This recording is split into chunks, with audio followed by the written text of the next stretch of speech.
देखा मैना बहन, मैना कहती थी कि वक्त जरूर बदलता है। देखें अब आपका कितना अच्छा समय चल रहा है। सब्र करने से जरूर अच्छा समय आता है। हाँ चिड़िया बहन, और आपका बहुत बहुत धन्यवाद। अगर आप ना होती तो मैं खुद को मुश्किल समय से कभी बाहर नहीं निकाल सकती थी। मैना तोती के साथ ऐसा क्या हुआ था, इसके लिए हम आपको पीछे लेके चलते हैं।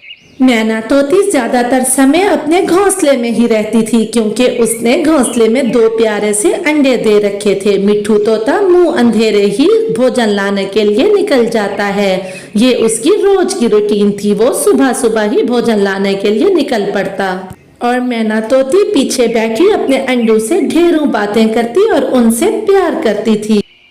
मिट्ठू तोता गंदम के चंद दाने लेके वहां से वापस आता है। उसको आज भी सूखे दाने ही मिले थे। आज फिर सूखा दाना मिला है और कुछ नहीं मिला। मीठा फल खाए कितने दिन हो गए, मैं तो तंग आ गया हूँ ये खाकर। पति जी, बस कुछ दिन की ही तो बात है। हमारे अंडों से जब बच्चे निकल आएंगे फिर हम दोनों दूसरे जंगल जाके भोजन ढूंढा करेंगे।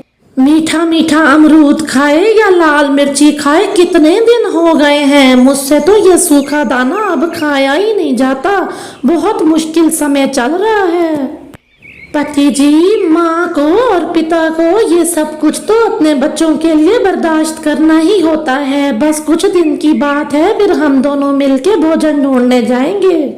दिन ढल जाता है, सूरज खुद को छुपा लेता है और चांद बाहर आ जाता है। रात हो जाती है, पक्षी अपने अपने घोंसलों में जाके सो जाते हैं और फिर रात से सुबह हो जाती है। अगले दिन सुबह, पति जी आज जरा जल्दी आ जाना, 2 दिन हो गए हैं मुझे पानी पिए हुए। आज मैं नदी पे जाके पानी पीऊंगी। भोजन मिलेगा तो आऊंगा, तुम्हें क्या पता कितनी मुश्किल से भोजन मिलता है अब इस जंगल में। मैं तो भोजन लेके ही आऊंगा। फिर मिट्ठू तोता अपनी रूटीन के मुताबिक मुंह अंधेरे ही भोजन लाने उड़ जाता है। पति जी तो अब बहुत मायूस और उदास रहने लगे हैं। अब बिल्कुल वो पहले जैसे नहीं रहे। मिट्ठू उड़ता हुआ दूर जाता है और फिर आगे जाके वो एक दरख्त पर बैठ जाता है। बस बहुत हो गया, अब तो मैं मीठा फल खाए बिना यहाँ से नहीं जाऊंगा। मैं दूसरे जंगल जाता हूँ। वो उड़ते हुए दूसरे जंगल चला जाता है। वो जंगल तो बहुत सुंदर था। आगे चल के उसको दूर से एक सेब का पेड़ नजर आता है। वो तो बहुत खुश होता है और उड़ता हुआ सेब के पेड़ के पास आ जाता है। वो सेब की एक डाली पर आके बैठ जाता है। अरे वाह मिट्ठू, यहाँ कितने पके हुए मीठे मीठे सेब हैं। वो तो ऐसे सेब खा रहा था जैसे उसने जिंदगी में पहली बार खाया हो। सेब बहुत मीठा था। पास के घर में एक तोती रहा करती थी। जब वो तोती एक नए तोते को जंगल में देखती है तो उड़ती हुई उसके पास चली जाती है। तोती मिट्ठू के पास जाके उसी डाल पे बैठ जाती है। नए तोते, ये सेब का पेड़ मेरा है और तुमने तो पूछा भी नहीं और इससे सेब तोड़ के खा भी लिया। मुझे माफ कर दें तोती जी, मैंने बहुत दिनों से मीठा फल नहीं खाया था। मैं दूसरे जंगल से आया हूँ। हमारे जंगल में अब ऐसा कोई भोजन नहीं मिलता, सिर्फ सूखे दाने ही मिलते हैं। मेरे घर में तो लाल मिर्ची भी है। अगर तुम चाहो तो मेरे घर में आके लाल मिर्ची भी खा सकते हो। और मैं अकेली रहती हूँ, तुम चाहो तो मेरे साथ मेरे घर में रह भी सकते हो। ये सुन के मिट्ठू सोच में पड़ जाता है और कुछ देर बाद कहता है, मेरी पत्नी अंडों पर बैठी हुई है। अब तो 2 अंडों में से बच्चे भी निकल आएंगे। मैं इतना काम नहीं कर सकता और मैं सूखे दाने खा खा के तंग आ गया हूँ। मैं आपके साथ आप ही के घर में रहूंगा। अगर सेब खा लिया हो तो चले मेरे घर, मैं आपको लाल मिर्ची भी देती हूँ और अपना घर भी दिखाती हूँ। मेरा पक्का खूबसूरत सा घर है। इधर मीना तोती अपने पति का इंतजार करती रहती है, लेकिन वो क्या जानती थी कि उसके पति ने तो एक अलग ही दुनिया बसा ली है। वो तो अब पक्के घर में रहता है। दिन ढल जाता है और शाम हो जाती है। शाम तक जब मैना तोती का पति लौट के नहीं आता तो वो कुछ पत्तों से अपने अंडे ढक देती है और खुद पानी पीने नदी के ऊपर उड़ जाती है। वो तेजी से उड़ती हुई नदी पे जाती है और नदी पे जाके वो खूब सारा पानी पीती है। बहुत सारा पानी 2 दिन बाद पी के उसकी जान में जान आती है। कितने सारे दिन हो गए थे पानी पिए हुए, अब जान में जान आई है। अब मुझे अपने घोंसले की तरफ जाना चाहिए। पति जी भी अब तक आ चुके होंगे, अंडे भी अकेले हैं, मैं अब जल्दी से जाती हूँ। ऐसा कहते हुए मैना तोती तेजी के साथ उड़ती हुई घोंसले पे जाती है। अरे वाह तोती जी, आपका घर तो बहुत सुंदर है। हाँ, मैं इस घर में अकेली रहती हूँ। आप चाहो तो ये सुंदर घर अब से आपका भी हो सकता है। आप मेरे पास ही रहो। मेरी पत्नी आपके जितनी सुंदर भी नहीं है। मैं तो अब आपके पास ही रहूंगा और फिर अब 2-2 बच्चे भी निकल आए होंगे। इतना काम कहाँ से करूंगा मैं तो यहीं रहूंगा और लाल मिर्ची भी खाऊंगा। मुझे तो छोड़ के नहीं जाओगे ना तुम मिठू? कोई पागल ही होगा जो इतनी अच्छी और खूबसूरत तोती को छोड़ के चला जाए। और फिर लाल मिर्ची और सेब का पेड़ भी तो मुझे मिला है आपकी तरफ से। इसी तरह से फिर से शाम हो जाती है और फिर रात हो जाती है। रात के बाद अगली सुबह होती है। मैना तोती साथ से उड़ती हुई चिड़िया को आवाज लगा के अपने पास बुलाती है। अरे चिड़िया चिड़िया बहन, इधर आओ तो। पास से गुजरती हुई चिड़िया उसके पास आके बैठ जाती है। चिड़िया बहन, 2 दिन से मैंने कुछ नहीं खाया। मेरा पति भोजन लेने गया था जो अभी तक नहीं आया और मैं अंडों पे बैठी हूँ। चाहे जितनी भी मुश्किलें क्यों ना हो, हम मम्मा पक्षियों को तो अपने बच्चों के लिए कुछ ना कुछ करना ही पड़ता है। आप आइए मेरे साथ, हम दोनों मिलके भोजन की तलाश में जाते हैं।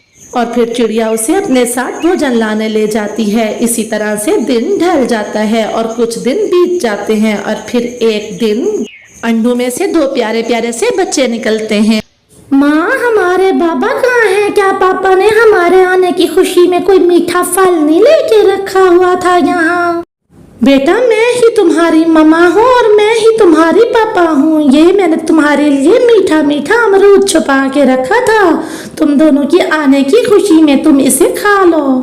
इस तरह से वो अपने बच्चों को मीठा मीठा अमरूद खिला देती है। और इधर मिठू ने कुछ दिन तो अच्छे काट लिए थे, लेकिन फिर एक दिन मिठू, मेरा एक पुराना दोस्त आ रहा है, अब वो यहीं पर ही रहा करेगा। तुम अब जा सकते हो। आज तुम मेरे घर को छोड़ के चले जाओ। क्या? मैं कहाँ जाऊंगा? लेकिन आपने तो कहा था कि अब मैं आपके साथ ही रहा करूंगा और मैं यहीं रहूंगा। अब मैं कहाँ जाऊं? ये मेरा मसला नहीं है, ये तुम्हारा अपना मसला है। जिसने अपने अंडों को और बीवी को छोड़ दिया, क्या वो मुझे नहीं छोड़ सकता? मैं अकेली रहती थी इसलिए मैंने तुम्हें अपने पास रख लिया। अब मेरा दोस्त आ रहा है, तुम जाओ यहाँ से। फिर मिठू बेचारा मुंह लटकाए वहां से उड़ जाता है। उसे समझ नहीं आ रही थी कि वो कहाँ जाए। फिर उसे अपने पुराने घोंसले का ख्याल आता है और वो वहां जाता है। इधर मैना तोती ने अपने बच्चों को लेकर नदी के पास एक नया घोंसला बना लिया था, जहां भोजन की भी कोई कमी न थी और वहां पर पानी भी बहुत था। मौसम भी वहां का बहुत सुंदर था। वो अब खुशी से रहने लगी थी अपने बच्चों के साथ।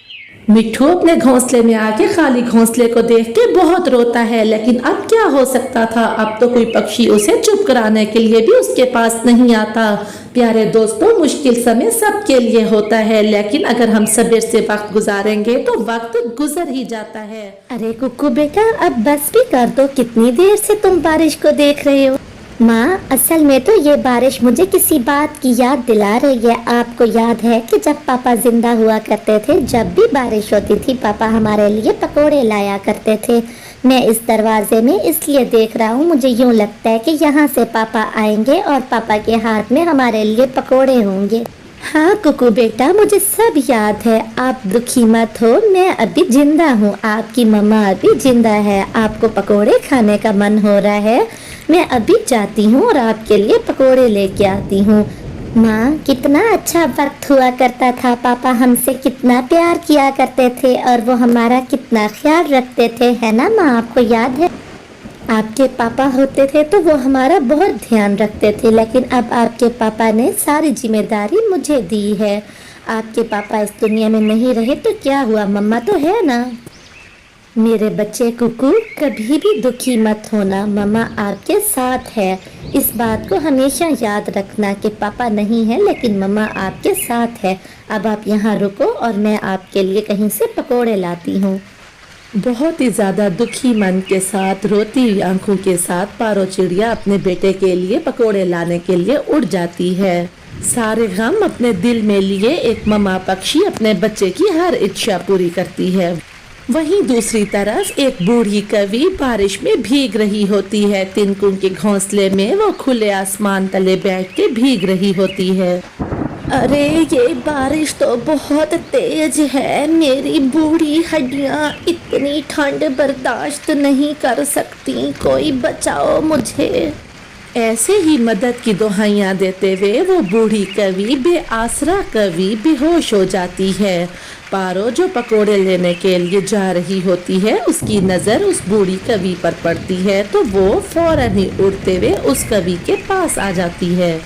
अरे बाप रे, ये कौन है और बेहोश कैसे हो गई ये? माँ जी उठिए माँ जी, लगता है इन कवि को होश ऐसे नहीं आएगा, मुझे इनको घर ले जाना होगा। फिर पारो उस कवि को उठा के अपने घर ले आती है। थोड़ी देर बाद उस कवि को होश आ जाता है। माँ जी, मुझे आपके घोंसले में बेहोश मिली थी, मैं इसलिए आपको उठा के अपने घर ले आई हूँ। माँ जी, आप कहाँ रहती थी? कौन है आप? क्या आपका कोई अपना है? मुझे कुछ तो बताइए ना। फिर पारो चिड़िया उस कवि के लिए भोजन लेके आती है। भोजन खाने के बाद भी वो कवि पारो के आगे कुछ नहीं बोलती और चुप ही रहती है। अगले दिन सुबह को पारो चिड़िया अपनी टैक्सी लेके चलाने के लिए आ जाती है, लेकिन वो मन ही मन सोचती है, आखिर वो बूढ़ी कवि कौन है और वो बिल्कुल तन्हा कैसे रहती हैं अपने घर में? और देखो, घोंसले में तो वो बेहोश पड़ी थी लेकिन कोई भी उनका अपना नहीं आया। इस माँ जी को किस तरह से बात करवाऊं? ये तो कुछ बोलती ही नहीं। कौन है, कहाँ है इनके अपने? वो ऐसे ही मन सोच रही होती है कि उसे एक तोते की सवारी मिल जाती है जिसे दूसरे जंगल में जाना था। वो तोते को लेके दूसरे जंगल में चली जाती है। अपने पति के मरने के बाद पारो चिड़िया अपने पति की टैक्सी चलाया करती थी। लीजिए तोते भैया, दूसरे जंगल में आपका स्टॉप आ गया। बहुत बहुत धन्यवाद चिड़िया, ये लो तुम्हारे 50 रुपए। अब मैं चलता हूँ, तुम बहुत मेहनती चिड़िया हो, ऊपर वाला तुम्हें इसका सिला जरूर देगा। चलो ठीक है, अब मैं चलता हूँ। इसी तरह से सवारियाँ उठाते उठाते यहाँ शाम हो जाती है। पारो चिड़िया कहती है, चलो, सारा दिन काम करने के बाद अब यहाँ पर शाम हो गई है, अब अपने घर जाती हूँ। पता नहीं माँ जी किस हाल में होंगी। काश के माँ जी का कोई अपना मुझे मिल जाता ताकि मैं माँ जी को उसके घर में ही पहुँचा देती। अभी वो यही सोच रही होती है कि उसे 2 सवारियाँ और मिल जाती हैं। चिड़िया बहन, शाम होने को है, हमें जल्दी से दूसरे जंगल ले चलो। हाँ चिड़िया बहन, हम बहुत जल्दी में हैं, हमें जल्दी से ले चलो। दाम की फिक्र ना करो, जितने चाहे तुम दाम ले लेना, बस हमें दूसरे जंगल पहुंचा दो। इस तरह से वो उसकी गाड़ी में सवार हो जाते हैं। माँ जी तुम्हारे कारण ही गई हैं, ना तुम इतना शोर डालती ना मैं अपनी माँ जी को घर से निकालता। पता नहीं वो किस हाल में होंगी। बस कर दो कालू जी, मैं तो खुद भी बहुत शर्मिंदा हूँ। मुझे क्या पता था कि इतनी तेज बारिश होगी और माँ जी अपने घोंसले से ही चली जाएंगी। अब हम तो कितनी देर से ढूंढ रहे हैं उन्हें। पारो उन दोनों की बातें सुन के तुरंत समझ जाती है और वो उन्हें सीधा अपने घर में ले चलती है। अरे माँ जी, मुझे माफ कर दें, मैंने तो सिर्फ आपको घर से जाने को कहा था, लेकिन मुझे क्या पता था इतनी तेज तूफान आ जाएगा और आप तो वहाँ घोंसले से ही चली जाएंगी। अब आप कैसी हैं माँ जी? मुझे चिड़िया बहन ने सब बता दिया था कि आप बेहोश हो गई थी। हाँ माँ जी, मुझ पर गुस्सा कर लें, मुझे मार पीट ले, लेकिन अब आप हमारे साथ घर चलें, फिर से कभी ये गलती नहीं होगी। माँ जी अपने घर चलें। माँ जी, मेरी प्यारी माँ। माँ जी देखिए, आपके अपने बेटा और बहू आ गए। अब तो आप कुछ बोल दें, आप तो कल से खामोश ही हैं। मैं ना कहती थी आपको आपके अपने जरूर लेने आएंगे। बस फिर क्या था, कालू कौवा और गोरी कवि अपनी माँ जी को लेके वापस घर आ जाते हैं और फिर वो हंसी खुशी रहने लगते हैं। माँ जी भी उनको अपने तहे दिल से माफ कर देती है। कालू मेरे प्यारे बच्चे, मैं तेरे बिना नहीं रह सकती। इस दुनिया में मेरा तेरे सिवा और है भी कोई नहीं। आइंदा मुझे मत निकालना। मेरी प्यारी माँ जी, मुझे शर्मिंदा ना करें। आइंदा मैं मर तो सकता हूँ लेकिन आपको घर से नहीं निकालूंगा। माँ जी, मुझे पता चल चुका है कि माँ बाप के सिवा कोई भी इतना सच्चा रिश्ता नहीं होता। अब मुझे माफ कर दें माँ जी, आइंदा से फिर कभी ऐसा नहीं होगा। हाँ माँ जी, मुझे भी माफ कर दें। मुझे भी सही पता चल चुका है कि अपनी माँ जैसी ही होती है सासू माँ भी। माँ जी, आइंदा मैं आपके साथ कभी बुरा नहीं करूंगी, मुझे माफ कर दें। इधर कुकू और उसकी माँ पारो चिड़िया बहुत उदास थे क्योंकि उनका बहुत दिल लग चुका था कवि के साथ। कुकू तो बिल्कुल उसे अपनी नानी ही मानता था और वो बहुत उदास था। अपनी माँ के साथ लग के वो बहुत रोता है। मम्मा, ना तो मेरी कोई दादी है और ना ही नानी है। मुझे तो ये कवि नानी बिल्कुल अपनी नानी सी ही लगती थी। अब वो भी चली गई हैं। मम्मा, आप मुझे मिलाने के लिए उनके पास ले चलेंगी ना? मेरा उनके साथ बहुत मन लग गया था। मैं उनके बिना बहुत उदास हूँ। मैं तो खाना भी कवि नानी के साथ ही खाता था। मम्मा, मुझे उनके पास ले चलेंगी ना आप? हाँ मेरे प्यारे बेटे, उदास तो मैं भी उनके बिना बहुत हूँ। मैं आपको जरूर लेके जाऊंगी। कल हम उनके पास चलेंगे। आज जब मैं टैक्सी चला के वापस आऊंगी तो मेरे पास अच्छे पैसे होंगे। कल फिर हम उनके लिए कोई तोहफा भी लेके जाएंगे और उनके पास से हो आएंगे। मुझे कालू भैया ने अपने घर का एड्रेस भी दे दिया था। मैं आपको मिलवा आऊंगी और वो आपकी नानी जैसी ही हैं। आप उन्हें नानी ही कहा करो। मैं बहुत खुश हूँ कि उनको उनका परिवार मिल गया और मुझे मेरी माँ तुम्हें तुम्हारी नानी मिल गई। फिर कुकू सो जाता है और पारो चिड़िया भी अपनी सारे दुख और अपनी सारी परेशानियों को अपने अंदर समा के बैठे बैठे ही सो जाती है। इस तरह से रात हो जाती है। ये थी एक माँ की कहानी। कैसी लगी आपको कहानी? हमें कमेंट में जरूर बताइएगा।